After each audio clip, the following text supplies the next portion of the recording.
In nome del popolo italiano, la Corte d'Assise di Treviso dichiara Fandai Bujar responsabile dei reati a lui ascritti, condanna il nominato imputato alla pena dell'ergastolo, oltre al pagamento delle spese processuali e di mantenimento durante il periodo di custodia cautelare in carcere.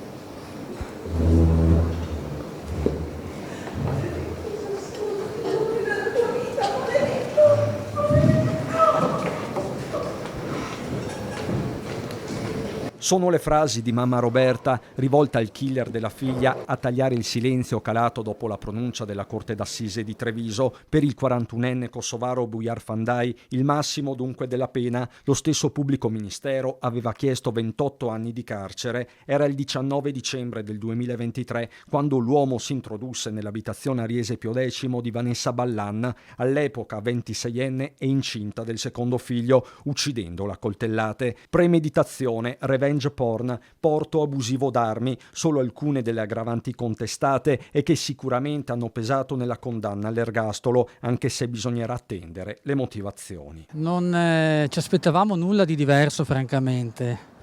Però del pari dobbiamo dire, l'avvocata Baggio ed io, che in un caso come questo non ci sono mai vincitori.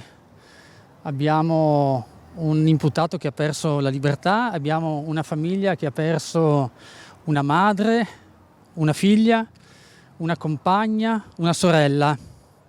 Abbiamo una giovane donna che ha perso la vita. Io credo che la pronuncia di una corte d'assise nell'ambito di un processo che certamente ha dimostrato la giustezza che i processi debbono dimostrare, ecco, credo che in questo contesto la giustizia derivante da un giusto processo e quindi da una giusta sentenza ci sia stata. L'abbraccio dei genitori di Vanessa con i legali è stato liberatorio, più volte è riecheggiata la parola giustizia, con loro anche il compagno di Vanessa e il fratello Nicola, e lui l'unico a trovare la forza di un commento. Giustizia, la giustizia diciamo di sì, ma ciò che voglio sostenere è la brutalità con quanto tutto questo è successo, ed è quello che dobbiamo pensare e portare tutto a livello molto più umano.